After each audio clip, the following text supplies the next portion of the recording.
What's up, YouTube? Welcome back to another draft of our Avatar Bronze to Mythic climb. We're a free-to-play account. We've been making great progress towards hitting Mythic by the end of December, so let's jump in and see how we do. Here we go. All right, this is a good pack. I think both the rares are pretty excellent. Fire Nation Engineer, pretty excellent. Team Avatar is basically a third rare in this pack. I would justify it as such.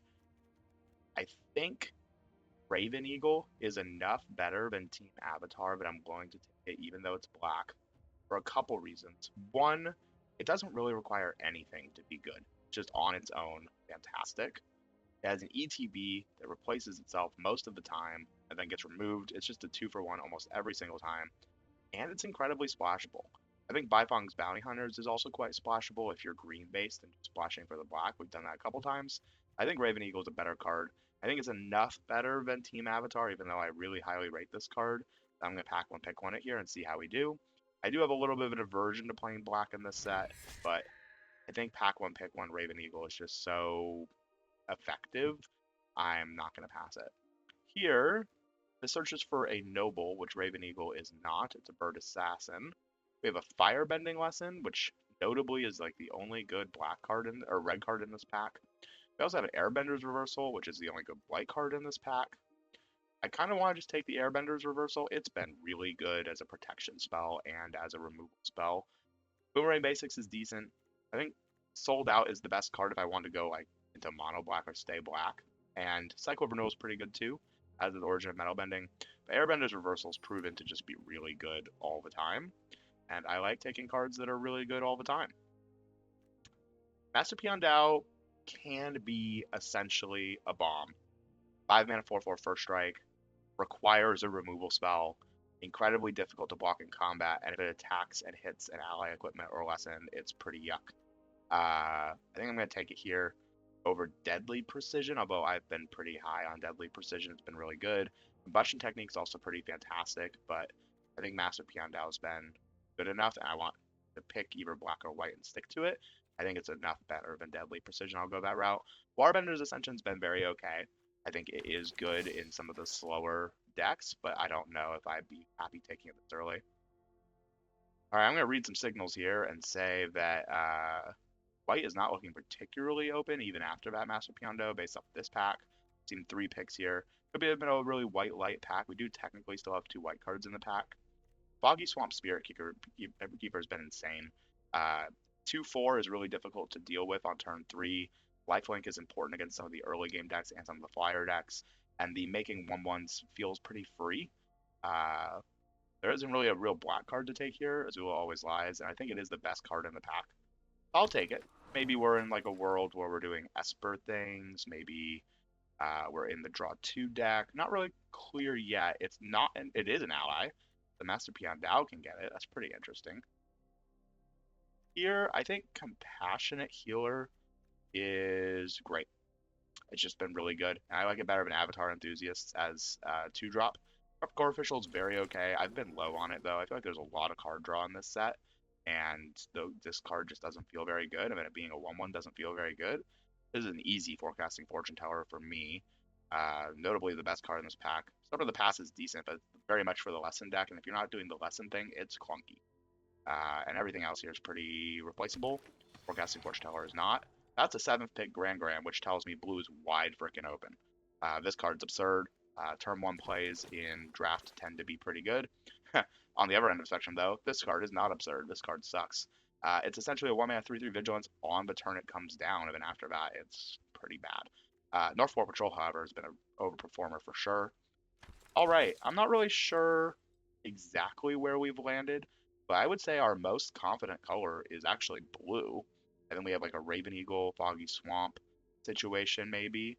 Dragonfly Swarm is the best card in this pack. But if we do end up in blue-black, Merchant of Many Hats has been okay. I could take the Dragonfly Swarm as a hedge. No, we pass a lot of really good red removal, but I don't expect any of which to come back.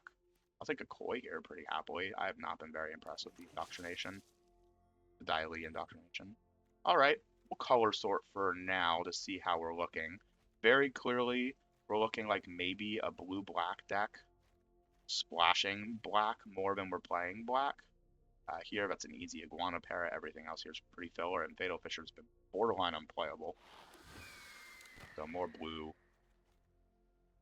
I'm never playing 2 Giant Koi, and there's a lot of worlds where I end up in green and playing Cycle of Renewal could be a huge fixer.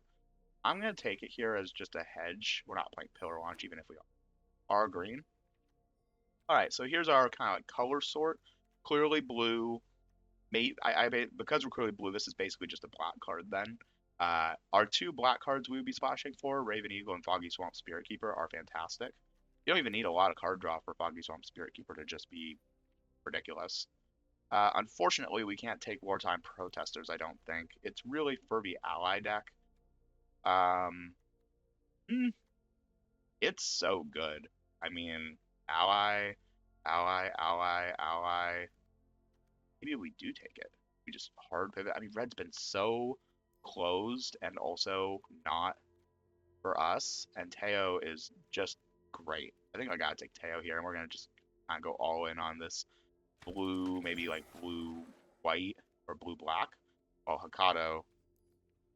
Hakoda makes this an easy choice. All right, so we're like blue white allies, maybe splashing these black cards because they're just very good and very easy to splash. But Hakoda, I don't know if I'm saying Hakoda, is just fantastic. The card is nuts. So we will take it. That is absolutely a bomb. So we're like a blue-white flyers and allies deck, which is generally speaking what this deck ends up being most of the time. The blue-white uncommons are Sokka, which cares about having 2 creatures attacking, and the blue-white enchantment that makes your flyers bigger. Second North Pole Patrol, Epic Downfall. We are super removal light.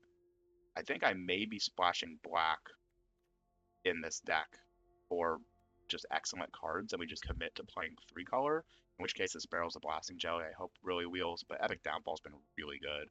I think it's much better than a second North Pole Patrol. So maybe we are actually a Esper deck, in which case I'm going to need to pick up some fixing for sure.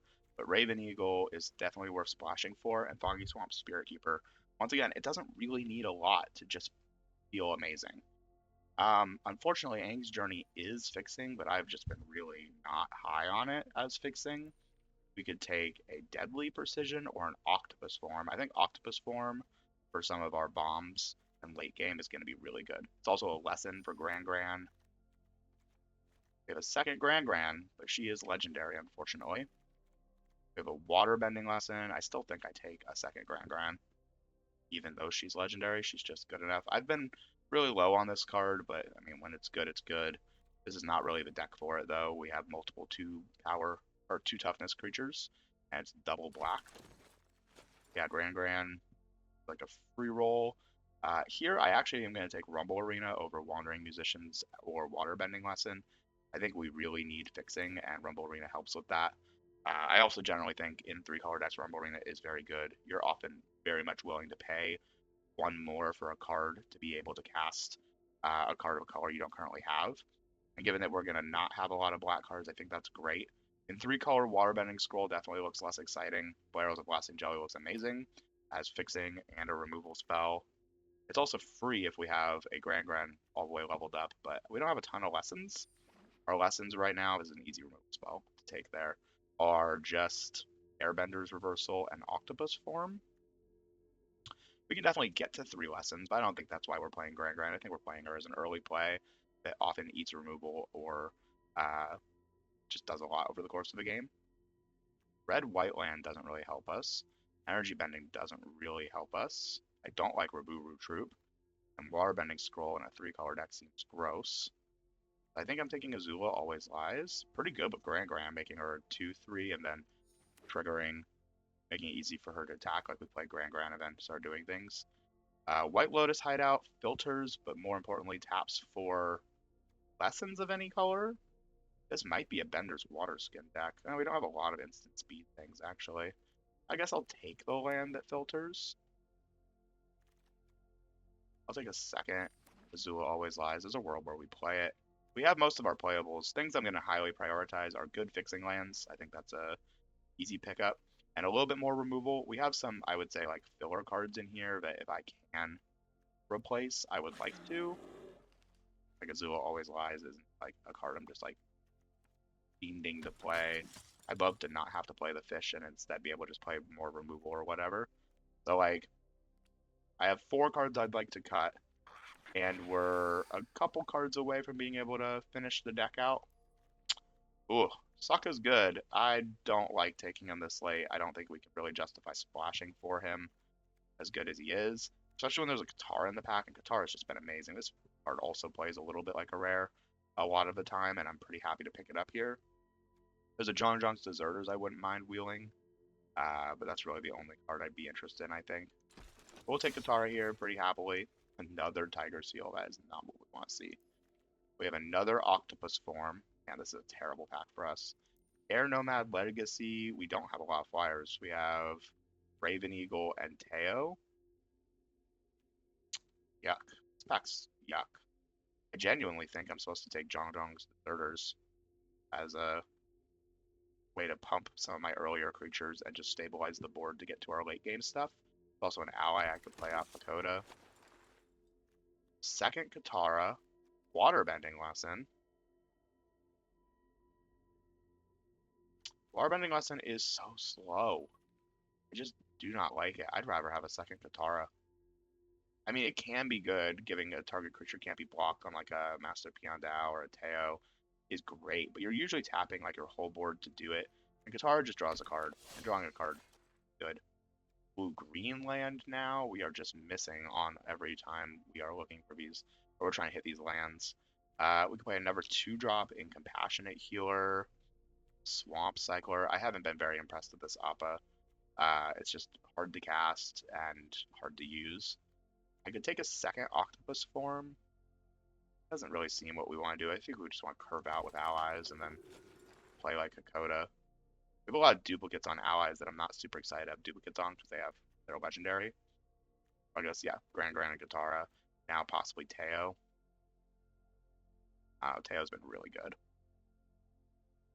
I feel like having one Teo is just all you really want, and Zhongzhong's Deserters is probably better. Puts an early creature on the board for waterbending. Sandbender's Storm for a little bit of extra removal. Power 4 or greater. I dislike how often this card sits in your hand because they don't have a single creature it targets. But the Earthbend 3 at instant speed can also be pretty good. I might play it as like my 24th or 23rd card. Glider Kids and First Time Flyer. Unfortunately, we aren't going to get both of these. For lessons, we have a total of 4. Makes me kind of want to take Glider Kids, but I think First Time Flyer is just so much better on average. I will take it. And this is the last card we're going to see before we start seeing repeat packs. I can take the Crawler. I think it's the most likely to make our deck as a Cycler. We didn't wheel anything we wanted to see. We don't really have too much in the way of draw 2. Our only ways to do that are Forecasting Fortune Teller, Katara, Raven Eagle sometimes. Ayo. Oh, actually, it keeps going up. Maybe it makes the deck, maybe it doesn't. We have our pile of, like, I'm not really sure's over here. I'll take the blue-white uncommon because we're not playing any of these cards, but that's okay. Wandering Musicians is good, but I don't think it makes our deck.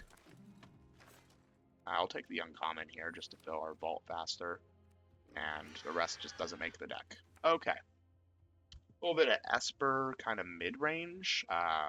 We have some very solid bombs and a lot of early game and card draw. So we have 5 cuts to make, and I'm going to put the cards that I was pretty mid on over here. Okay, that's everybody. I think the Azula's Always Lies are pretty good with all of our early game creatures as essentially combat tricks that help us deal with early game things and get attacks in with like Compassionate Healer and Katara. Katara early wants to just be attacking so that you can put 1/1 counters on her and then she's just huge and it has to be removed. The R Penguin could be decent with Katara instant speed being able to draw a card for us and the Grands at instant speed being able to draw a card for us if we have a way to tap them. Not the worst. It is a creature that can't be hit off of Master Piandao or Hakoda, but that's okay, I think. I don't think I'm playing either of the cyclers. I've been relatively unimpressed with both, although the fish is decent. I really almost always want to be playing a 2-drop on turn 2 to go with like the Zula Always Lies that I think I'm playing because of the lessons. So right now I could just cut these 3 cards and we have a deck. And I'm starting to feel like that seems pretty good to me. Merchant of Many Hats isn't the worst, but I think we're really just like black is mostly our splash, as you can see by the colors. We have 2 lands that essentially serve as a filter through. So we're going to want to play 17 lands so we have the lands to use them. But any game we see Barrel of Blasting Jelly in our opening hand is going to be a game that I'm probably keeping it, or a hand that I'm probably keeping. So that's our deck. A little bit of Esper, Ally, mid-range with kind of like a draw 2 synergy as well. Let me know in the comments how you think this deck will do, and let's see if we can get the diamond with it. Game 1 on the play, Grand in hand, but missing white. Think of a Grand, we have to keep this and hope that she can find us a white source. There's basically no turn 1 plays that block a Grand. Okay, they're thinking. I guess this could be like the Waterbender Grasp. If this creature becomes tapped, doesn't untap anymore. Annoyingly, if we don't draw a land of any kind, I think I have to attack with Grand right away. Oh, that's a great draw. I still think I attack with Grand first to draw a discard, because if we hit a white source, we have all 3 of our colors. I actually don't need this land anymore. I can just play Compassionate Healer off of it. I do think they probably have the Waterbender's Grasp, or whatever it's called, the lockdown. But if they're gonna, they basically didn't do it last turn, because I can just not attack. And now I have 2 creatures on the board, so if they spend their turn spending 1 mana to lock down Grand, cool. I attack with my creature, and then I play a 3/3, or a 3-drop, and we just keep the curve alive. Yep, see? Wari Grasp. And now they're probably passing.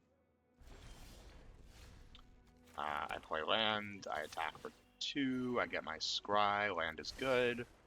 I'll be hitting my land drops. I play North Pole Patrol here, because it can untap Grand. Ain't that annoying for them. Okay, second color. The Master Paku. Very clearly holding up what I assume is the +1/+1 and Hexproof and untapping it.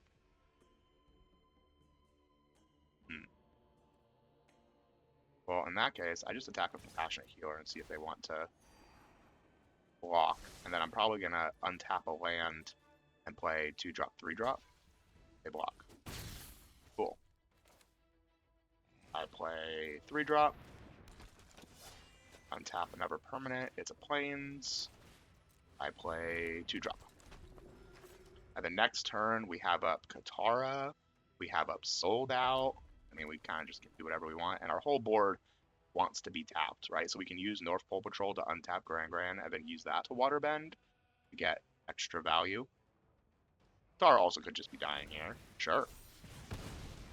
Now, they do not have a protection spell for Mr. Paku, so I will kill him. And I want this first time flyer, so I don't see any point in untapping Grand. I think getting him for the extra damage is just worth it. For 2 extra damage. Put 2 lands on the bottom. Fantastic. Thing is, Grand just sits here, and eventually, if I want to, I can untap her and force them to do something about it. First time flyer with no lessons in the graveyard. I still think they have the untap target creature and give it a +1/+1 and Hexproof until end of turn, which would make it a 3/4. Honest work. Merchant is now honest. Ain't that interesting? That is an interesting draw, I would say. I feel like... yeah, I think I play first time flyer first. And I am just going to attack with the Compassionate Healer. If they want to do tricks, hey, that's good with a first time flyer in hand. Let's see what they got. They're letting me hit them. End turn. I can tap the first time flyer when they go to combat. I can also untap Grand. Zuko, sure. I mean, if they want to attack me for 1 in the air, I don't think I care. I think I untap. No. I think I untap Grand here.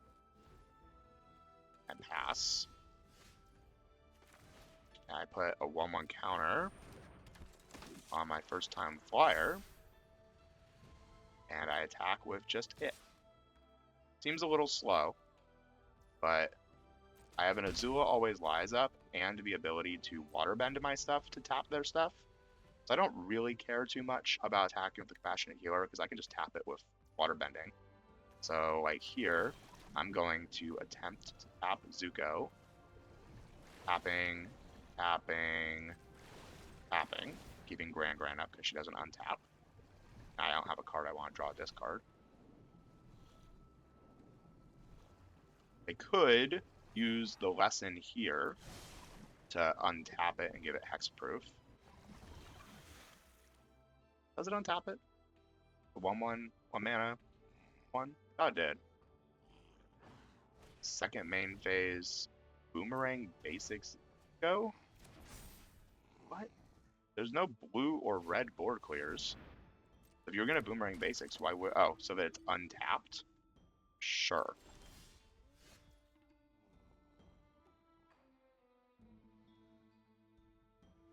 Sure times 1,000. Okay. I will Waterbend 3. Interesting, actually. Wow, we have a lot of choices here. If I Waterbend Grant with cast this and then Waterbend using Gran, I get a 1/1 unblockable. I can also keep up Azula Always Lies. I guess I just want to go to combat first with the flyer.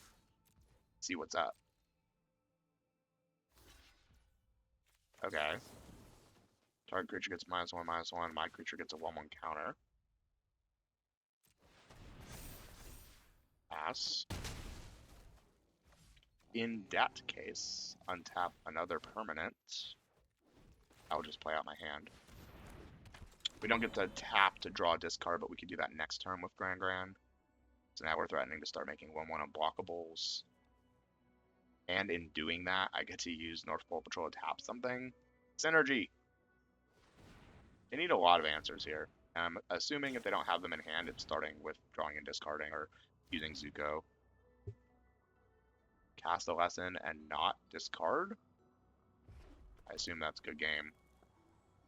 Misclick of not choosing your own thing. Drawing 2 with Spirit Water Revival. Yeah, this is not going to do it.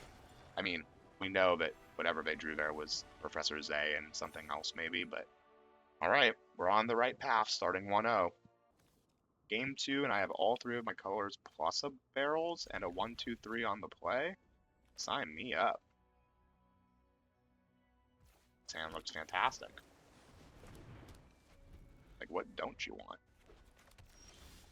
I think Compassionate Healer is better on turn 2 since we don't have a lesson.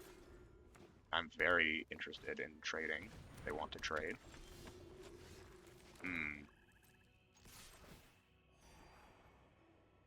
I need lands, unfortunately. I want to play Dakota this turn if possible. I could play Zhang's Deserters and put the 1/1 counter on itself to block Compassionate Healer and force them to have either a removal spell or a pump spell to get through it so they get their Scry and life gain. They could play the uncommon here. Yep, +1/+1 in Vigilance. That would be the downside to this play.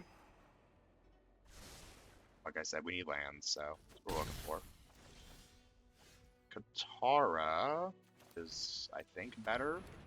And then we just chill. We can start waterbending to draw. We got Scry off and put a card on the bottom that wasn't a land. So we've had a couple turns here to draw any land because we started with 3 in hand. So turn 2, turn 3, Scry, and this is now turn 4. I haven't played Raven Eagle because I want there to be a card in the graveyard. I want it to at least replace itself. Seems silly to just play it out and have it not do anything and then just die as a 2/3 flyer. Looks like they have allies at last. Kyoshi Warriors. We're just developing the board. I respect it. Land is fantastic. It means I get to play Hakoda. And knowing I have a land on top, I'm pretty happy about that. I unfortunately don't have quite enough to waterbend for Katara. But Hakoda should make defenses pretty easy. I assume it will also eat a removal spell if they have one. This looks like Allies at Last. Yep. And so I will sacrifice him to give the rest of my creatures a bunch of toughness and indestructible this turn. So attacks are not really a thing. Rumble Arena, what's on top? Another land? No, thanks. I'll play Raven Eagle, and I'm never getting it back, so I will exile my own Hakoda to get a land, or to get a clue. And I can play First Time Flyer. And I do now have enough creatures so that I can tap with Katara. I don't want to do it on my end step because I'm tapping everything but one creature to do it, and the board is getting pretty big here. They also have a Water Tribe Captain that they can use. So I'm going to have to do some like double blocking and then use Katara afterward. They've curved out really well though. 2, 3, 4. Water Tribe plus Allies at Last on turn 5. Like, this is exactly what you want to do in the Allies deck. You just kind of feel like you're overrunning the board. I do gain a life off the Compassionate Healer Scry for Katara. I have a Barrels of Blasting Jelly next turn if we draw nothing. And we can also just hold it up with, you know, Katara and whatnot to potentially be threatening to draw multiple cards and whatnot. Oh, that's really annoying. When a creature fights a creature. I would have something fight Katara. Okay, we just have to let that resolve. Also a weird choice of which creature they chose to do that with.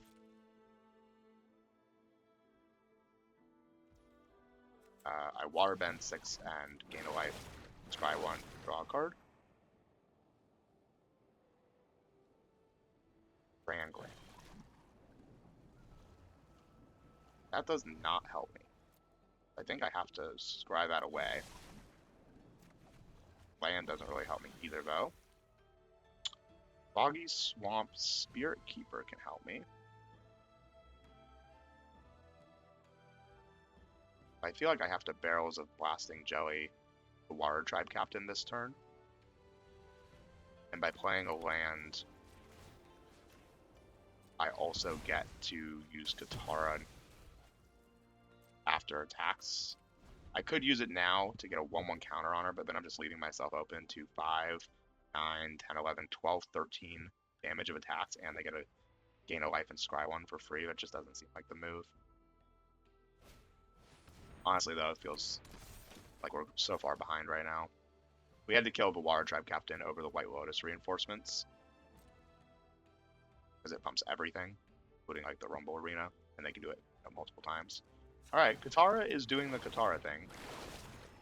Sold Out is instant keep. Land is quite good.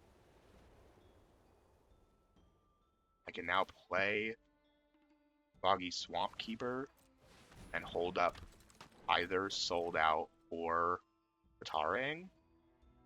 I once again, though, can't Katara this turn, but the lifelink will be very relevant. Other land, are we just earthbending? Make a 4/4 Vigilance. Yeah, that's fine. Pass. I'll just take 4 if they just attack with the Rumble Arena. Oh, and the 5/5 and the other 4/4. Okay, in that case, I White Lotus reinforcements. Pre-combat, they're tapped out, minus the Rumble Arena. And we now have some decent blocks. I get to block here for free. And here on this ally, I don't want to give them back the Rumble Arena. I don't care. Killing off the allies seems pretty good. And then before damage, I get to draw. And gain a life. Airbender's Reversal, fantastic. Katara is threatening, or Katara took over the game, right? Like, just absolutely, Katara won us that game, getting us through our deck to the point where we could keep up with the allies. Opponent's going first. We have a Barrels of Blasting Jelly turn 1 into whatever we want. Seems great. Seems like a risky hand, but Barrels of Blasting Jelly is just So effective on early turns. No island for Grand, but that's okay.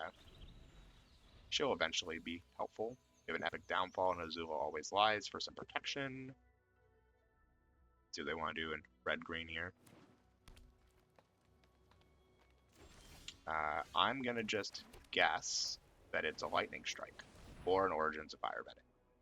Or Firebending Lesson, sorry. And given that they had priority there, I'm going to say it's very confidently a Lightning Strike. It could also be a Cycler. I would love to see them just cast like a Cycler for a third color. Nothing. That's weird. Wall top sentries. I really don't want to use Epic Downfall on that, but it's so efficient this turn. I get to do this and play Grand. Yeah. Seems like a no-brainer. And I get a Scry. Land is even good here. Blue land is particularly good.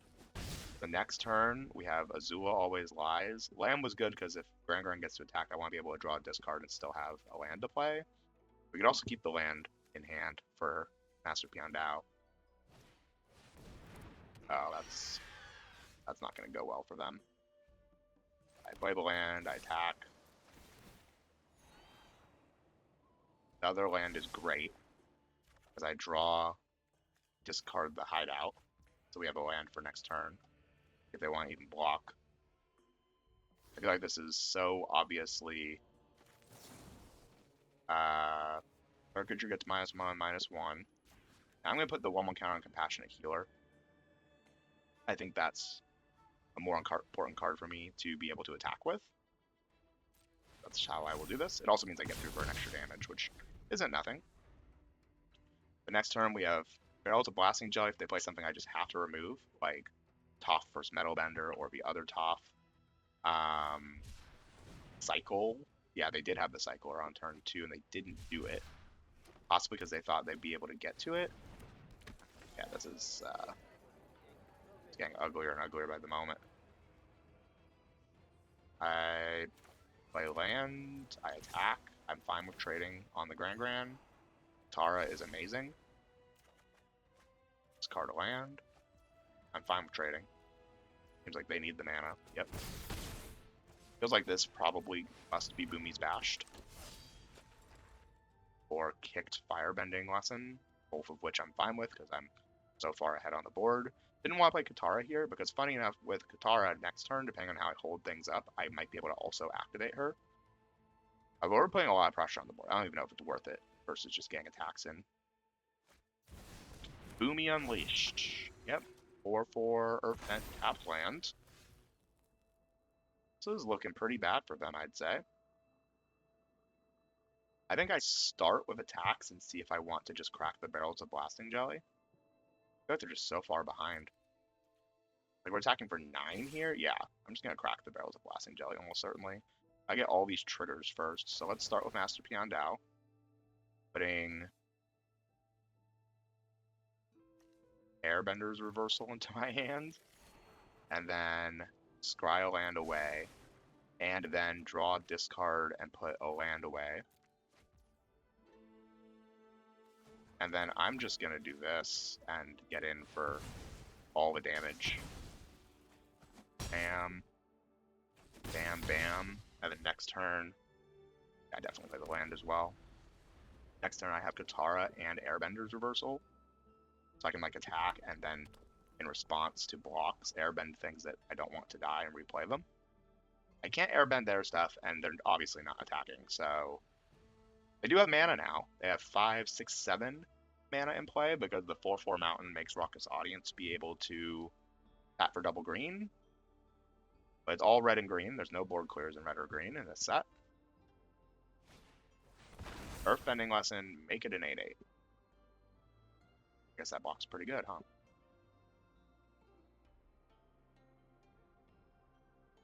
I think in that case, I'm just going to play Katara and pass. Because they're 8/8 blocks. I can't kill them.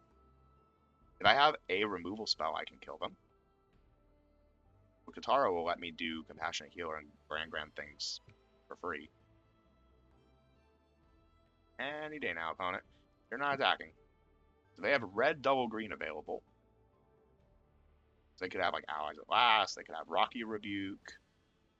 I assume if they have those things though, they just use them here. I guess they're worried about me having a removal spell. Unfortunately, opponent, I cannot kill you this turn. It's tragic, I know. But I could tap out to give a 1/1 counter to Katara. I don't think that's worth it. I think I just do this on their end step again. 1/1 counter on Katara is nice and all, but I'm gonna guess their cycle of renewing here for 3 mana. Oh, no, they're worried. They have like an Origins of Metal Bending they're trying to protect their stuff with. But once again, Katara is just gonna threaten to take over the game. She's gonna get at least 1 card draw out of herself, so she replaces herself no matter what. And a gain a life, and a scry 1, and a draw this card. Yeah, your stuff's getting pretty big. I have an Airbender's reversal, so not the most worriedest. And also even jump block. Combustion technique. X equals 4. Okay. So how do you deal with Katara? Also, aren't you dead on board now? Tapped. Out? Okay. I don't think they were winning that game. We had Katara, we had backup Katara, we were going to start drawing a card every turn, possibly 2. If we win this game, we're in Diamond. Doesn't matter what happens after that. We could go 0-3 immediately afterward to end 4-3. But once you move up to Diamond, you cannot lose rank until the season reset. So this is the big game. Here we go. This one's for all the marbles. Marbles, no. Well, we're missing blue, but we have a barrels and infinite 1s and 2s. Feels like a hand we're basically always keeping. See what they want to do. Mulligan down to 6 is a good sign. Well, drawing an island changes everything here, because now we get to go Gran into like first time flyer or forecasting fortune teller into you name it. Passionate healer. It's a pretty good blocker. In that case, I play forecasting fortune teller. I want to be able to double block or block if I want, if I need to. Blue white, probably allies. Azula Always Lies is a very good draw here, but I think I play barrels and first time flyer. No attacks. See what they want to do here. I'm not blocking with first time flyer when I have an Azula Always Lies in my hand.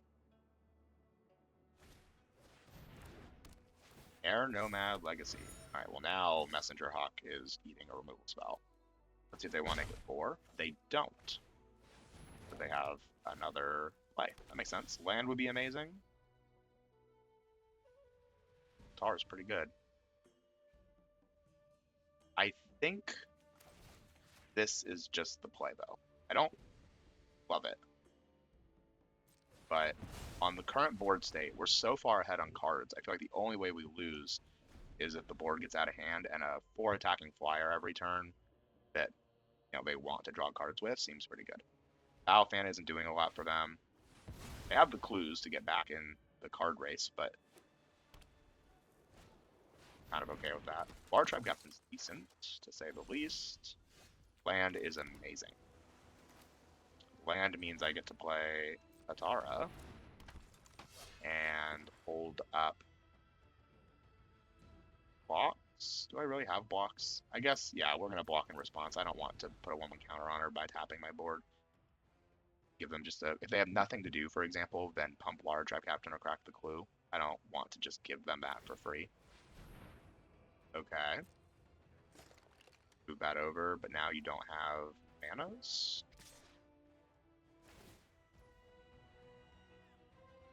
Sure. I will take 3 here. To safely Katara. Pass. Pass. Pass. That seems very okay. And they're holding up the second clue, I guess. Guess we'll not have Katara. No point. Get to draw a discard here. Hangs Iceberg on Tara. Very well. Sold out. I discard Azula Always Lies to make first time flyer a 2/3. And then draw Master Peon Dao. Okay, Master Peon Dao seems amazing here. Over, I guess, using sold out or barrels. We gotta be sensitive to our life total, but the first strike is great. I will trade first time flyer of Compassionate Healer here if they offer it. After Redemption, can't attack or block, sure.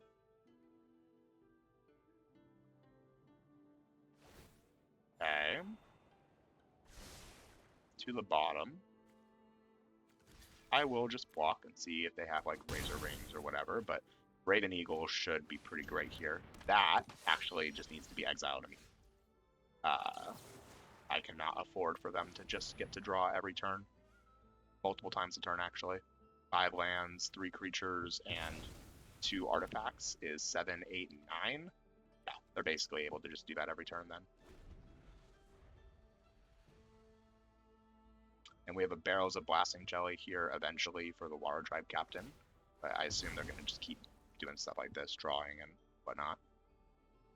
But next turn we're going to play Raven Eagle, exile a card, make that a 4/3. Sure. The box. Move it over. Oh, knowing they don't have a counterspell is also pretty great. I could keep this for Gran, but I think I just play it out. I play the Raven Eagle. I exile their Compassionate Healer. I will... Zhong's Deserters isn't bad. I think I just gain my life and draw a card here, though. Another land is fine. And I attack with Gran. If they want to block with their Kyoshi Battlefan ally, that's fine, but now I have a Coda. Yeah, removing creatures for the Water Tribe Captain seems great. I'll happily take a number 4 here if they want to just equip the Battlefan and attack. Raven Eagle's worth so much more to me. Neverland. They can make it 5. They do not want to. They have a second play. A second Path to Redemption. Very well. In that case, I will play land, and we'll see what's on top with a Coda. They can give me Katara back. Assume don't want to. And I will get in for my extra life while I can with the Raven Eagle. They can start spending their turn sacrificing these Path to Redemptions to make a 1/1. Gain another life. We still have a creature. We have Neverland on top. That's annoying. No attacks. I gotta be conscious of my life total, but Barrels of Blasting Jelly seems like the play next turn if we still have no... I am not worried about my life total now. You can spend 5 mana to make this 1 more damage.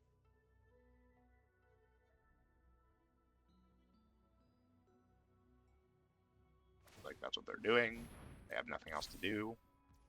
Pass. And then just pass your turn. First time flyer. Sure. It is a flyer. It's very relevant. Can I please hit...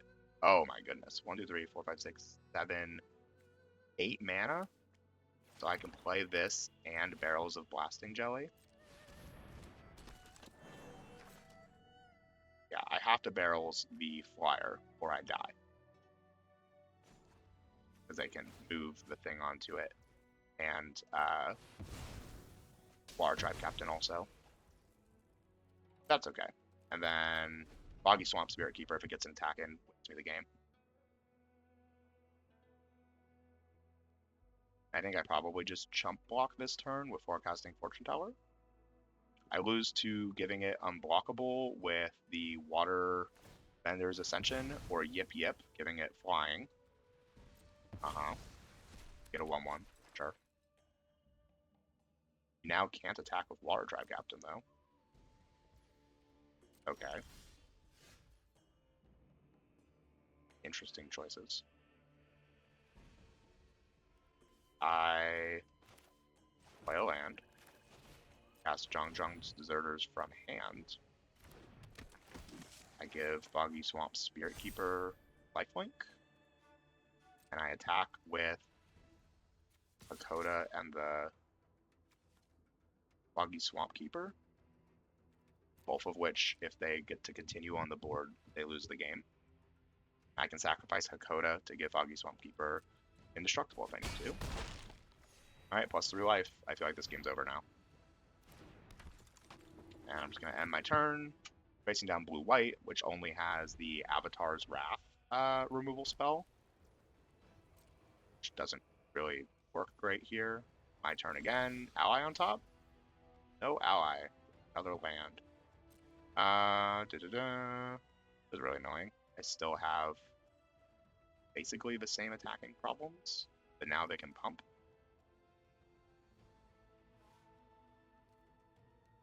I guess they get to just make a 1-1. I'm at 7 life now. I think I'm fine with just waiting.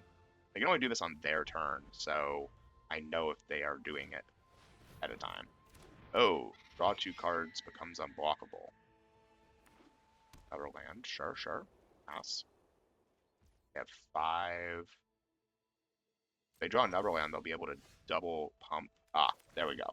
Now the downside to Katara is they can now sacrifice Aang's Iceberg to give me back Katara.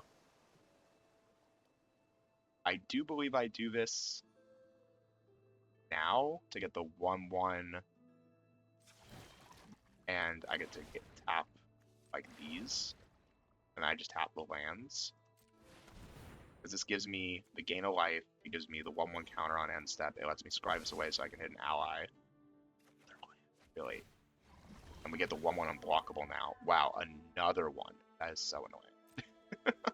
We're at 4, how many was it? 12 left in library. 4, 8, 12, 13 is the top card, 14 in the graveyard, 15 on the bottom. Yeah, I guess downsides to playing the extra lands. I have no cards in hand, so yeah.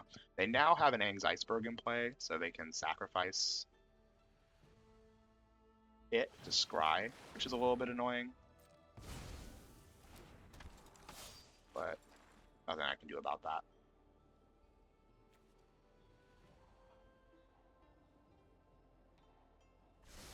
One top, one bottom. Sure. I keep this one, I guess. Either way, 1, 2, 3, 4, 5, 6. So we get another card draw. Get rid of this island on top. That's a flyer. Flyer's pretty good right now. Pass. And we're getting to the point where we're very close to just killing them. Octopus form is great.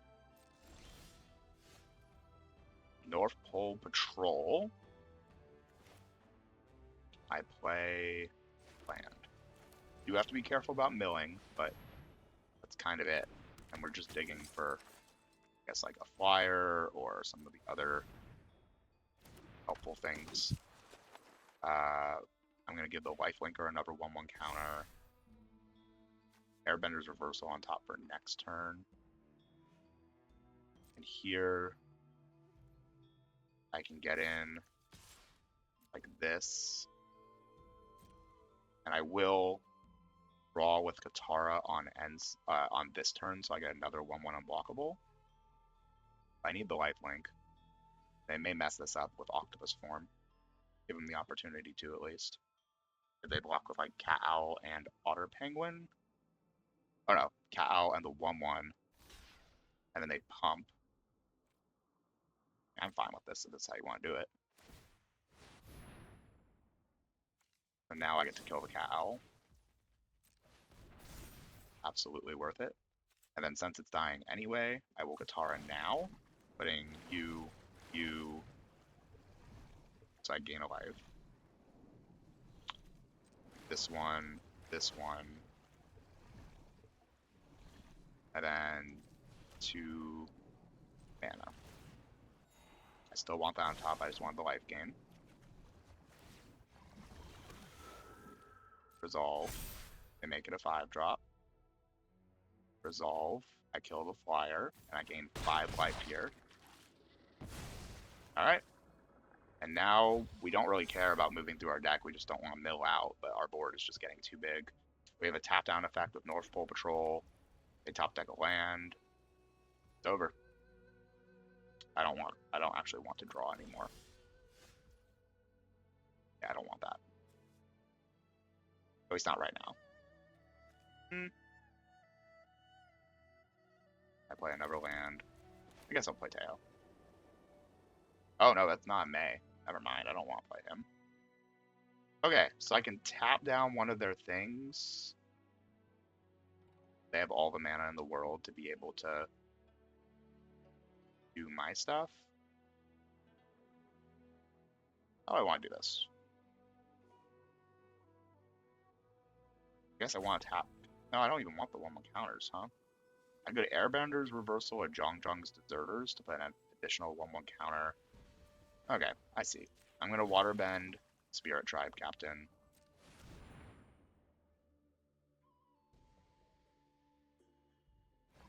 And then we're just going to attack everybody.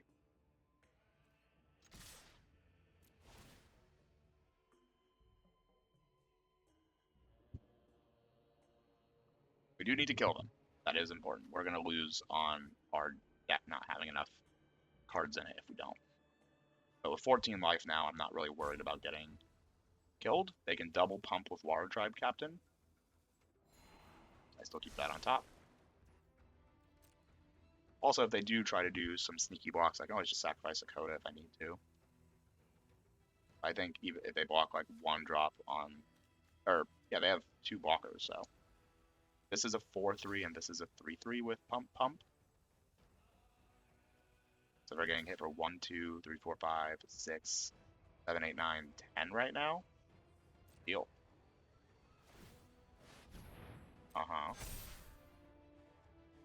Pass the damage. I could Airbender's Reversal. No, I want to play around exactly Avatar's Wrath, I guess. The best way to play around that is to have a destroy target attacking creature if I need it. I will play Teo, I just want to attack with him. I will not play that. Tara gets a 1/1 counter on end step. We can draw with her if we need to. I'll go to having Vigilance is super relevant here, of course. They're just too far away from killing us, right? Like they have 7 damage on board. Double pumping puts them to 13. So even if they have a way, like they need a 0 mana play, right, to be able to make that not true. Otherwise, they only have 10 damage. Just gonna.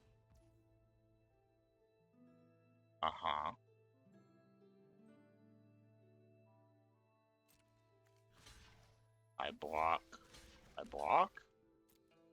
Literally don't have enough stats to make them big enough.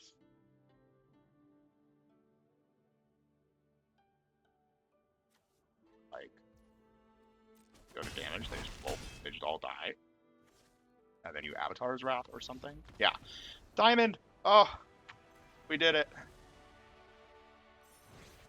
Finally. And right on track. 12/15 is the day. So we have now 16 days to move through Diamond.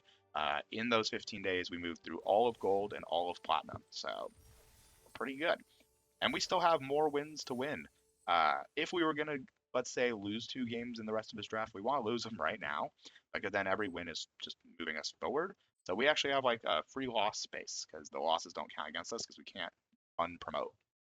First game in Diamond. I have the play. I have first time flyer. I have all my colors. We shall leave on no mountain delete on, obviously, in our deck. Epic Downfall is even decent. Although it won't be used this coming turn, because literally can't have a creature that it works on. Great, 2 1/1s with flashback. Pretty annoying. Okay, I play, and I think I will Octopus Form. Maybe not. See what they do. I think killing a 1/1 and playing a less in the graveyard probably isn't worth it. Avatar enthusiasts, nice.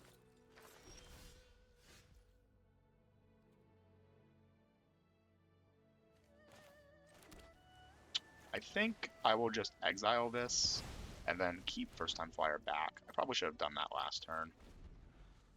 I just got so excited about Octopus forming, but it just didn't seem like the right play. I think I want Octopus form in response to them trying to like combat trick or fight it or whatever.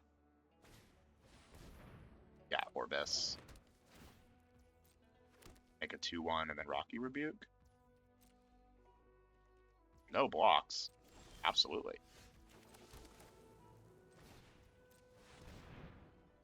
We're just hanging out now. White, green. Seems like a cycler right now. These are notably not allies. Allies at last kill the flyer. Nope. I would like my creature protector. And they have another removal spell here for Hakoda, so be it. That's fine. Oh, it's giving me priority because I can sacrifice Hakoda to give the first time flyer. Indestructible, sure. Pass. I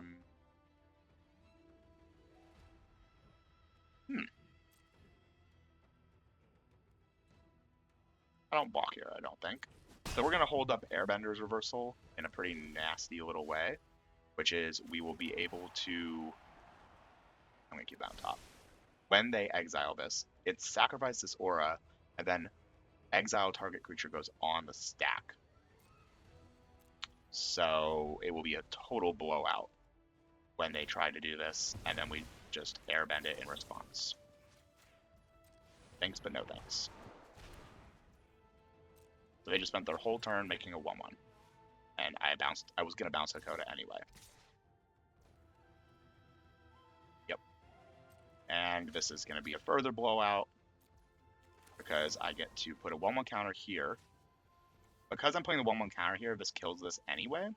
So by putting a -1/-1 on the ally, when White Lotus reinforcement dies in combat, it will then also kill this ally. Yep. And now we have a Hakoda, and we have a Sold Out in hand. But we're actually just going to play off the top, because why wouldn't we? Azula Always Lies is our top card. I'll keep walkers. If this game goes long, I win. Also, it's clear that their only removal spell in the moment was that After Redemption, so they now need another removal spell to even have a chance. I think the second Azula Always Lies is just going to be the blowout we need to... They didn't equip here, which tells me they probably have like a removal spell of some form. So we will hang out. We have double removal spell of our own. Oh, Invasion Reinforcement. Sure.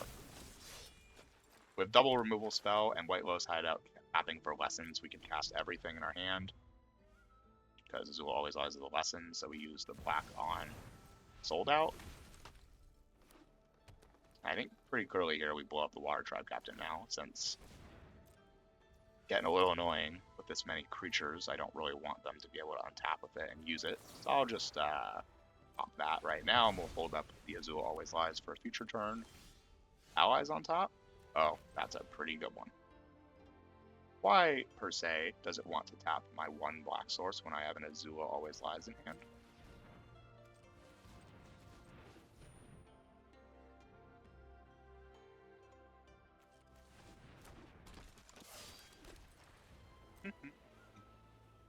Do I want to trade?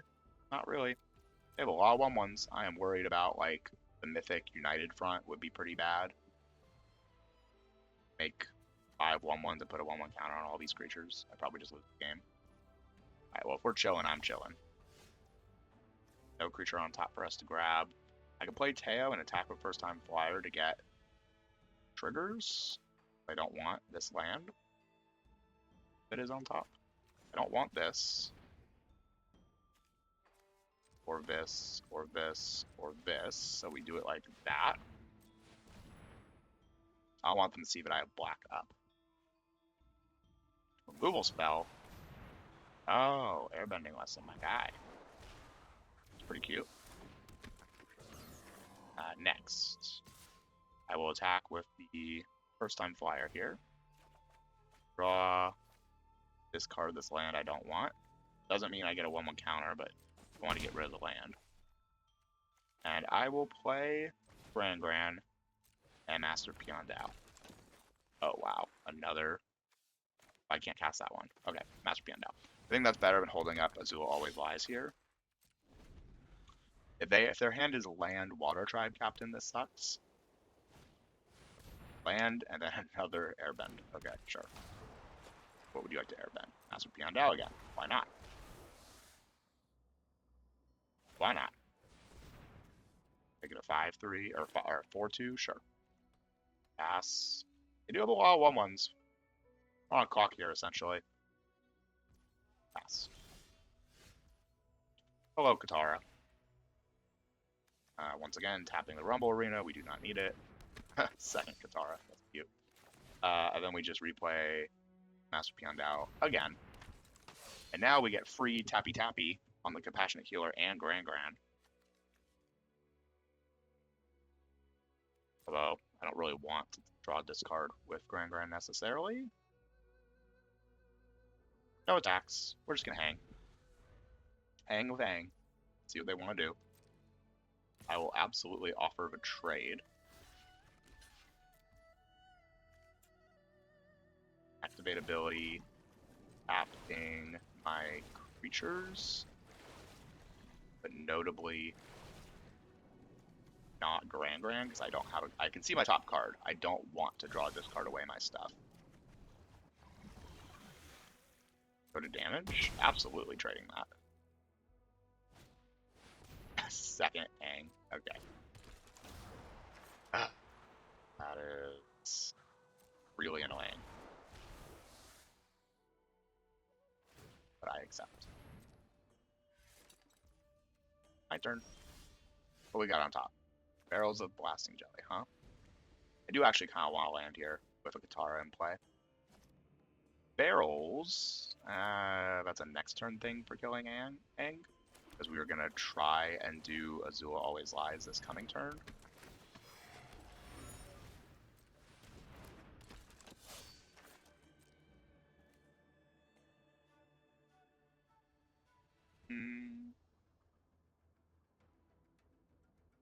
Yeah, I think we just chill.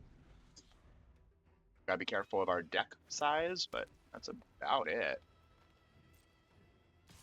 They attack with Aang. I block with Teo. I attempt to put a 1/1 counter on Teo and kill this random token.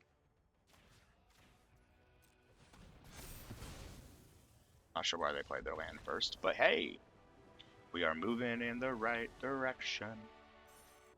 Interesting. Opening hand, but forecasting Fortune Teller, Raven Eagle, then eventually a sold out seems pretty hard to pass.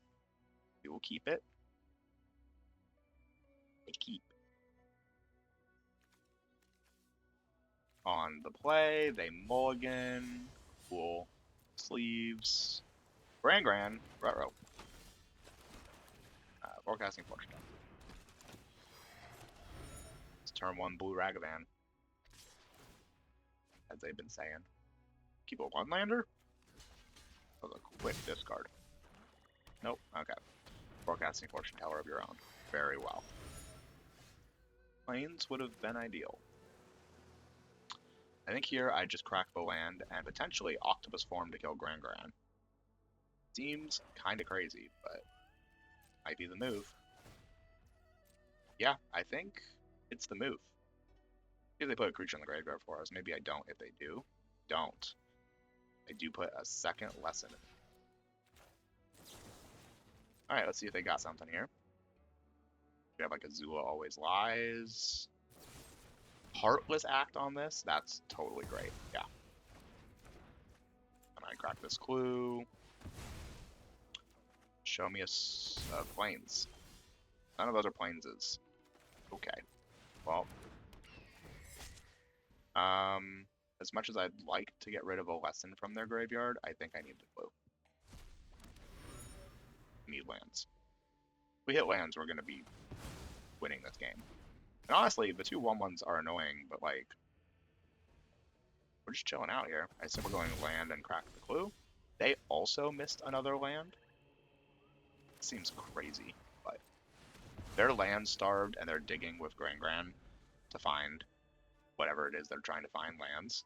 That was totally worth it. Because we're also digging for lands here. Please no more removal. I need this Katara. Katara also blocks pretty well. Alright, they hit their 4th land into Messenger Hawk. That is not removal. Land is phenomenal. If I play Zhongzhang's Deserters or Compassionate Healer, I can also Katara. It's probably the move. And put a 1/1 counter on her.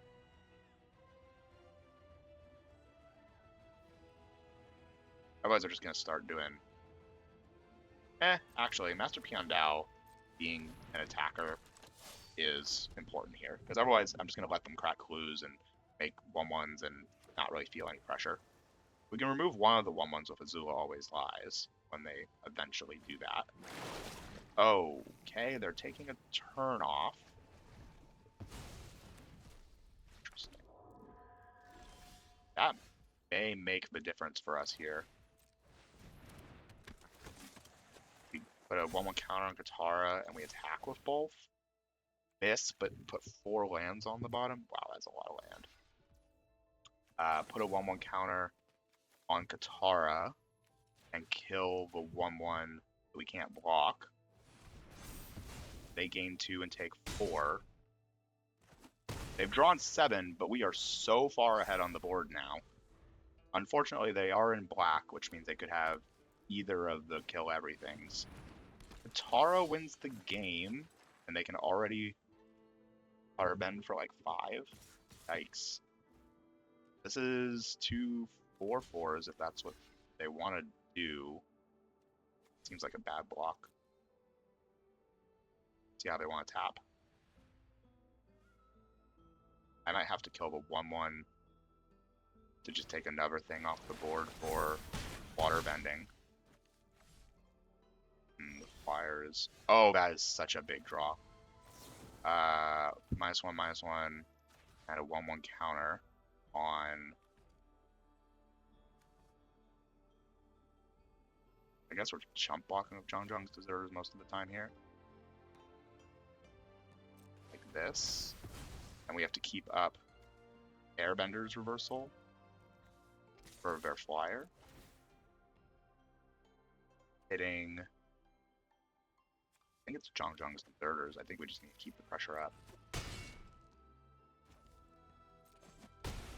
Yeah, I mean, we want them to be in a spot where they have to block. This is how you beat Katara Water Tribe's Hope, by the way.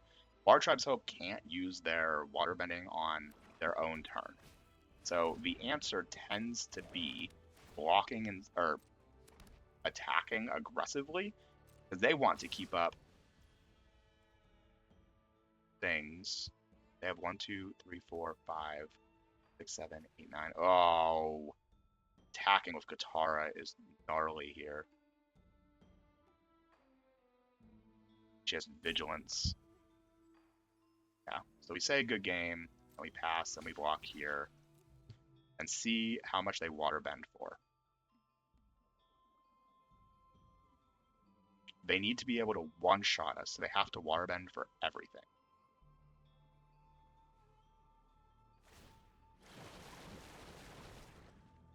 Water bend 4. No, I do not want airbend a quick drag control. And then we kill the flyer. If they have a protection spell, they win. But waterbend 4 means we take 4.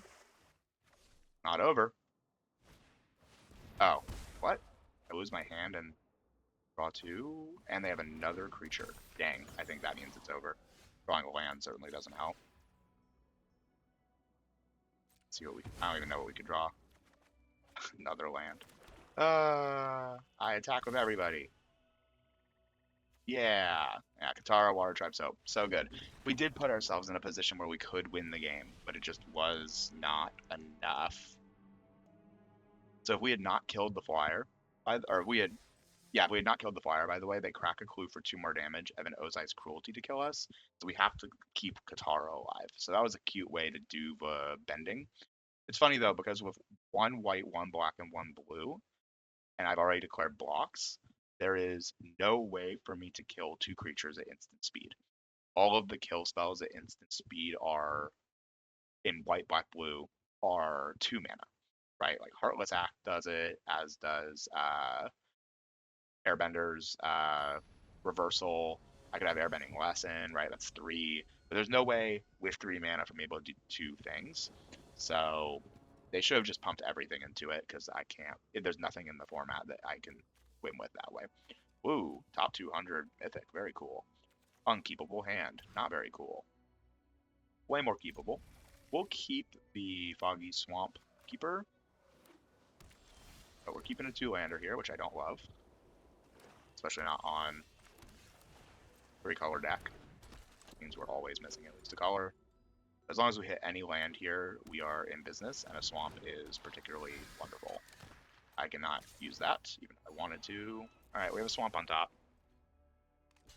I am very happy to trade. Get that off the board. Messenger Hawk, very well.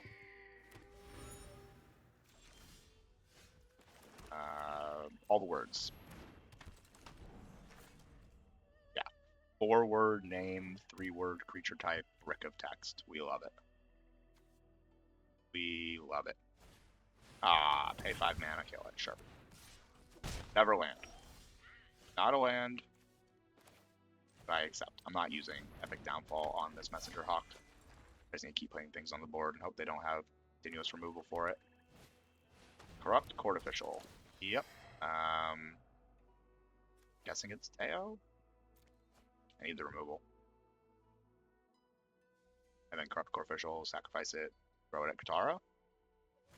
Yep, second Deadly Precision. I think you should have just played Deadly Precision number 2, personally, but what do I know?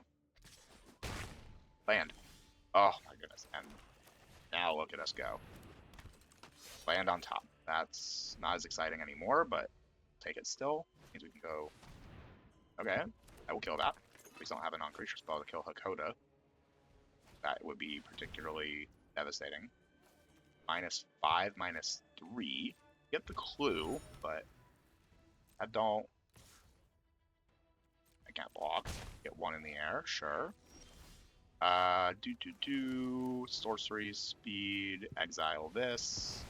I don't want them getting it back. Zhong's Deserters on itself, because Dakota can't attack anyway, really. And this is interesting, because eventually they're going to need to use another removal spell on him. Or one of mine. Yeah, I lose the barrels, too. Oh, double land I don't want. They get to take Epic Downfall. They can cast it immediately on Hakoda. Well, I disagree. I will give myself indestructible creature. Okay, we would have had like 4 lands on top. That's awesome. So yeah, they milled us for, it was barrels, land. Yeah, get a flyer, still doing the thing. Huh. That's a bomb. Alright. I don't think we're winning this one either, given the way our deck is behaving. I think we gotta exile Hama for both the life and also Fire Nation Dell has crew 2. Messenger Hawk can't actually crew it. Nice. Grand off the top. They should fear it. Also, they're going to hold priority forever now because Fire Nation Drill can pay 1 to give things not hexproof and not indestructible. Yeah, see, they were able to prove a drill. Raven Eagle off the top. Yes, please. Exiling some creature from your graveyard. We'll go with the Parrot. And I absolutely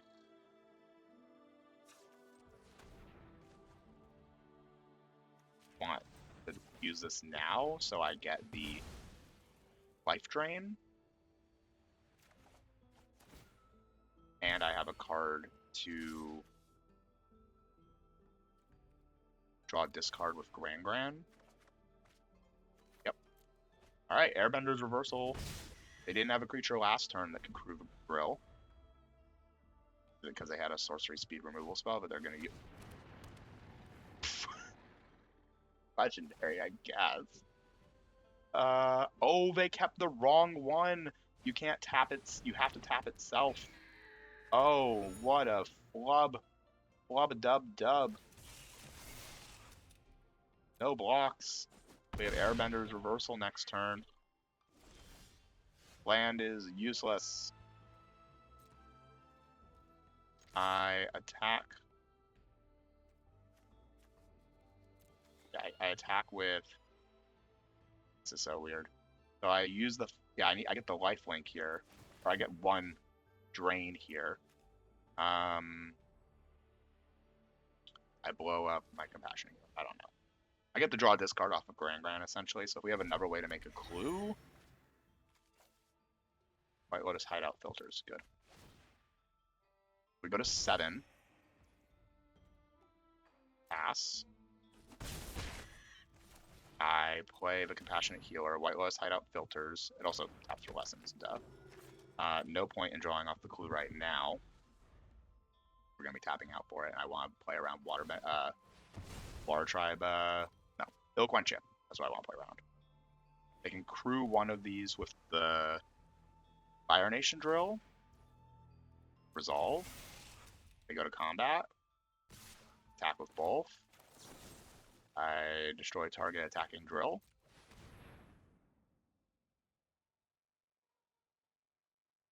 In response, they can pay 1 to give my creatures no hexproof and no indestructible 7 times. Oh, that's very annoying. It also makes them a clue.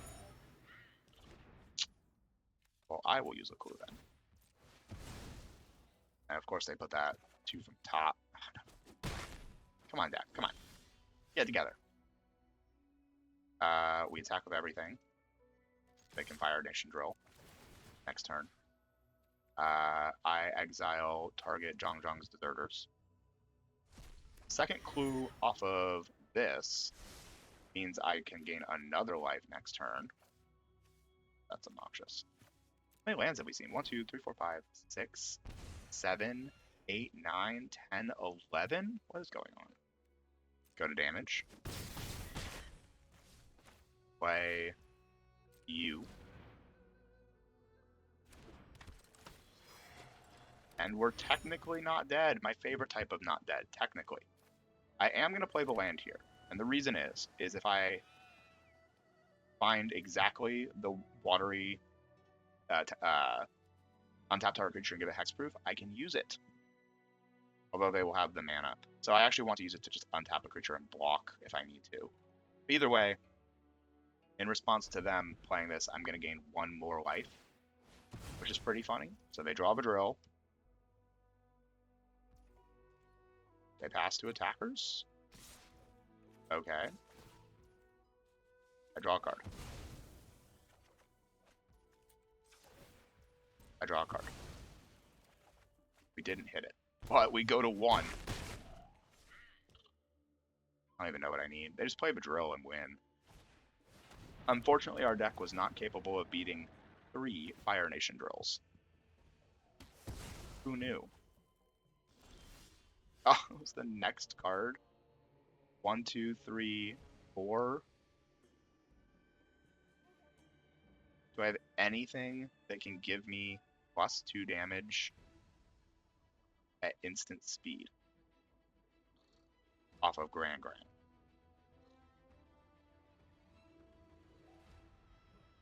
2 copies of Azula. Oh wait, 1, 2, 3, 4.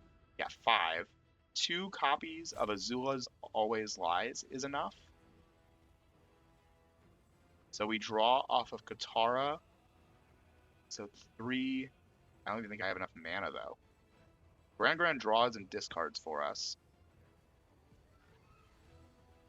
And then we can untap her. Oh, we needed this Master Piandao to be a land hilariously.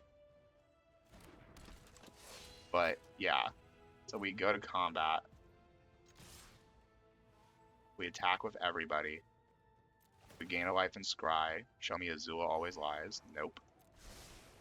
And then we draw second Grand. Sure. Yeah, we didn't have it. A1, untap Grand. Oh, we don't have enough mana to waterbend. Ding. We gave it our best. That was a good try.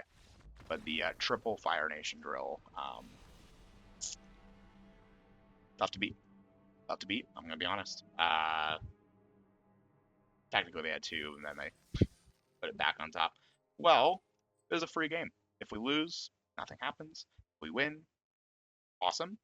Funny enough, though, if we win and then we lose the next one, also nothing happens, except for us getting slightly better rewards.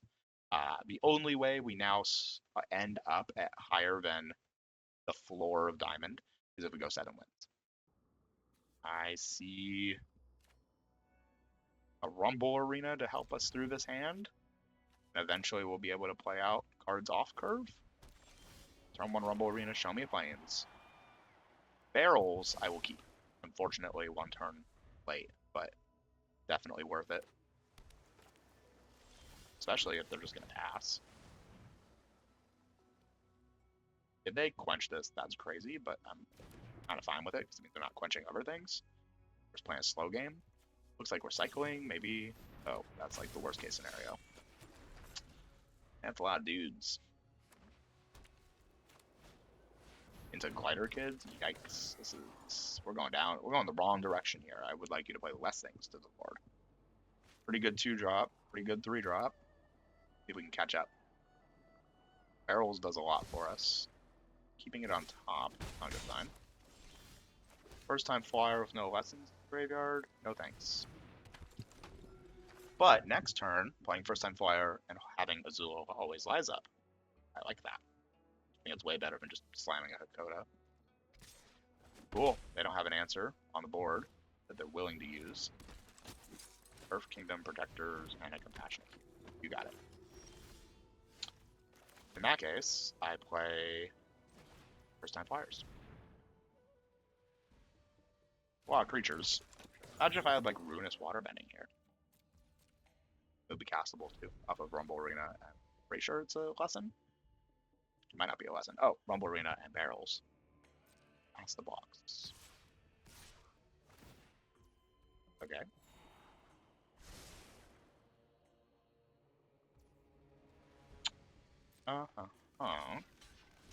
So I think I do this.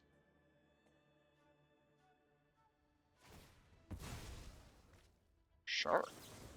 I will give that creature -1/-1, and my first time flyer a 1/1 counter. My dudes don't die, you lose your flyer and your protectors. Seems good to me. And then I can play Teo if I want. I can play Hakoda, play Raven Eagle, Bonka thing. If I draw a land, I think I play Raven Eagle because I can crack the clue with it. What was that?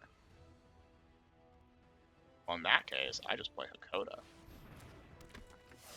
Next. Gain a life and scry? Offer of a trade? No. My board's better.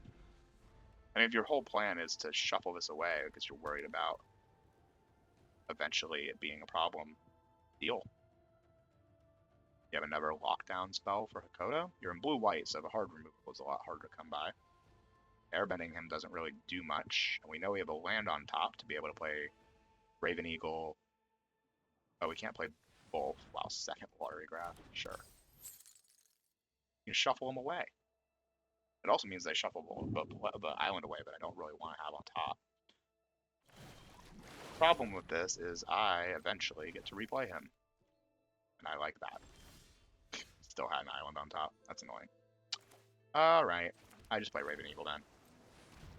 And I will take Earth Kingdom Protectors. And I'll crack the clue immediately. It drains. I have nothing to use the mana on otherwise. No attacks. My blockers are great. I assume they maybe are shuffling away the first time flyer as well. kind of chilling with that. We have a Raven Eagle in play now with no creatures in my graveyard, but one more creature in theirs. I can build 1/1 counter on the Raven Eagle, even if they play like a flyer that maybe can block it. Sure. To that. And then we're water bending it away. You do it at instant speed. Well, since that's very clearly what they're doing here, we try and get some value out of it and play AO first. More flyers. Play land, go to combat. They're letting me attack.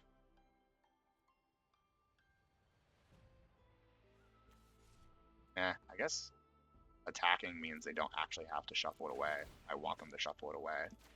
I take the glider, kids. And now I'm just going to keep playing stuff to the board. Discard Compassionate Healer. Put a 1/1 counter on Teo. Another creature in the graveyard for Raven Eagle eventually. Pass. And I think I should put another 1/1 counter on the Raven Eagle. Let's see. The air raid continues. And now they water bend away the flyer.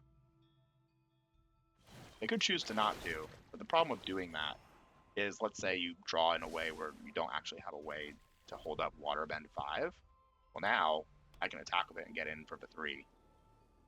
You have a glider staff to put blockers up. Lost days, I'll absolutely put from the top.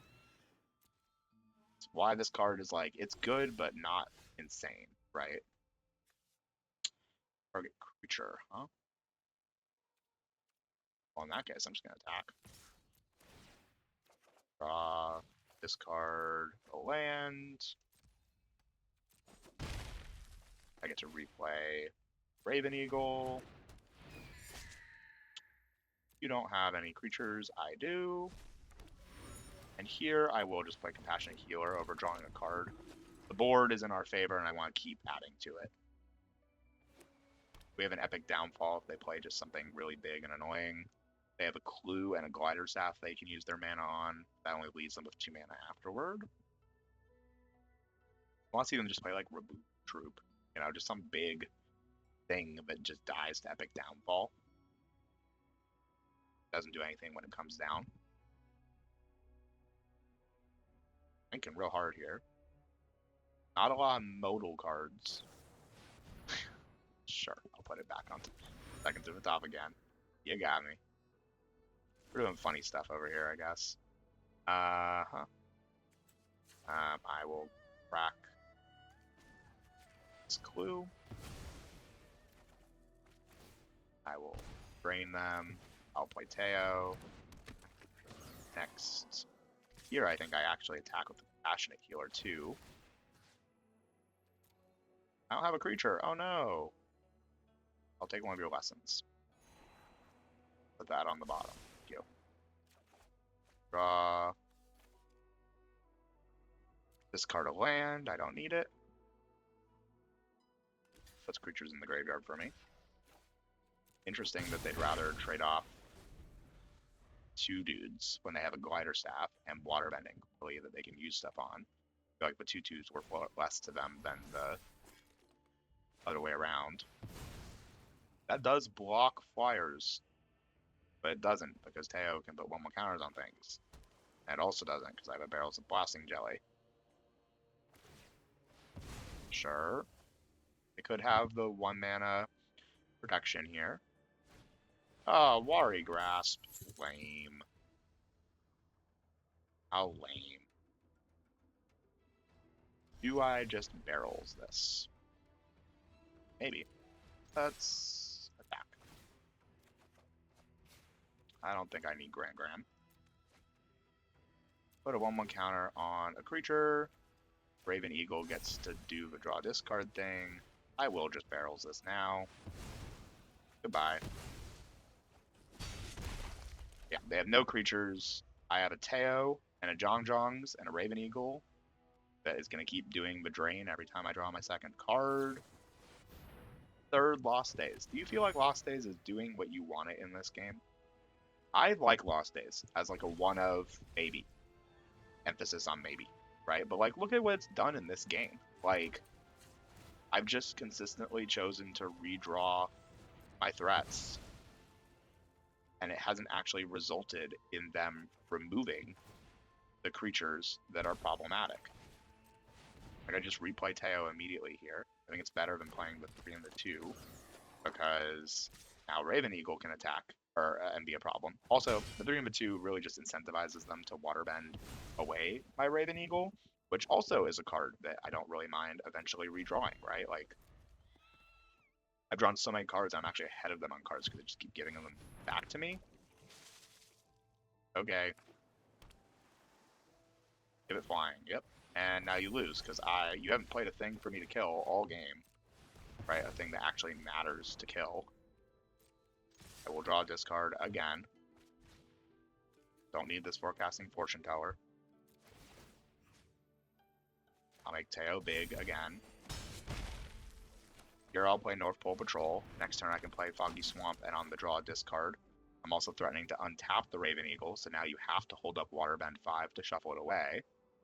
Play a 4 for Lost Days and make me laugh. Okay, that's actually a removal. I love that for you. Nope, you needed to hold up Waterbending. Okay, well I can just... There's so many ways for me to win here. Actually absurd. I play a land. I untap my Raven Eagle.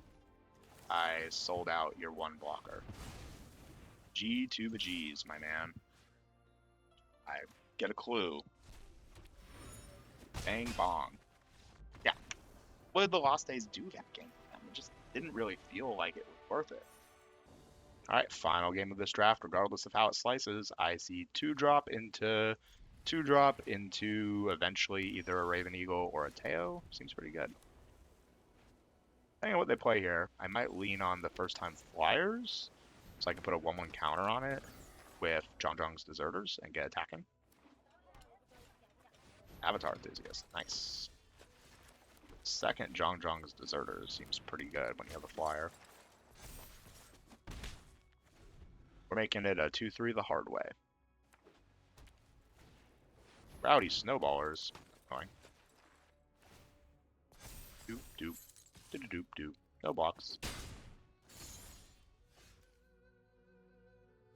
Here, I think I just play 2-drop, 2-drop, all in on first time Flyer for next turn. I'd very much like for them not to have a hard removal spell now. Oh, my goodness, that is very bad for us, isn't it?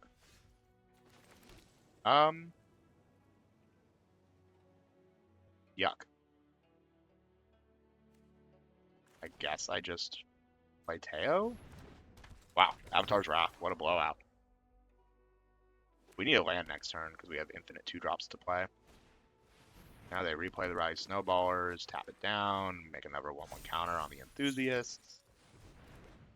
Waterbender Ascension's also a problem. We now need a removal spell for Avatar Enthusiasts. Land's acceptable though, because it means I can go first time Flyer, Jong's Deserters, 1/1 counter on the first time Flyer, Jong's Deserters, 1/1 counter on Jong's Deserters. So now if they don't have an ally, I can double block Avatar Enthusiast. Right. Oh, what a misplay. I am absolutely down to trade everything here. If they have water protection, so be it. Oh, okay, that's the game. Yep. Yep. Now we draw another land. Awesome. Raven Eagle. Yeah, I'm actually just dead on board, I'm pretty sure. Right? They give Master Peon, how much is it? 4? 1, 2, 3, 4. Yeah, they... I guess I'm not technically dead. They can only give 1 unblockable. I cracked the Raven Eagle. Another land. Awesome. All right. What a start for our opponent. You got me. Another land. Yeah. 1, 2, 3, 4, 5, 6, 7, 8, 9. Yeah, 9 in the top 15 or so. You gonna give anything unblockable? Why even bother, you say? Okay. Weird. Yeah, you can just pay 4 to give things unblockable. Maybe they don't know that. Like, legitimately, they just don't know. Or we're just saving it. Okay. Aeronomads, I guess you have no flyers? Interesting. Another land. Of course, why wouldn't it be? That's so funny. Like, what? You think you think I wouldn't draw a land there? Are you crazy? Attack with the Raven Eagle. Rowdy Snowballers. Draw a discard. Doesn't really matter, does it? Gain a life. Go to damage. Gotcha. I crack a clue. We have to find a removal spell, at least, to start. That is not a removal spell. Play North Pole Patrol. It's a tempo card, I guess. But we're not dead, unless they recognize they can use Waterbender's Ascension. Maybe they don't. Why are you tapping your creature to do that? Alright, that's the game. Well, that was annoying, but fair. Waterbender's Ascension there was good. I mean, did it really change anything? Like, they just attack, I have to chump block, like, it's so over. Oh well, we go 6 and 3 for 300 gems and 5 packs as profit, plus the rares we got in the draft. Do a little deck review at the end here real quick. Did you expect this one to be the one that we got the diamond with? I had a feeling looking at this deck. Qatar is really good, Grand's really good. Our ally just kind of like board is excellent, and basically all of our creatures are allies. Not basically, I think Raven Eagle is the only non-ally creature in our deck. So if we played Hakoda, it very often worked. Thanks for watching this draft, and super excited that we made it to Diamond. That's a big benchmark for us. We're also like very close to being able to have all the rares completed for the set, which is a big resource bench for us as we power through to hit Mythic, hopefully by the end of the month. Thanks for watching. See you on the next one.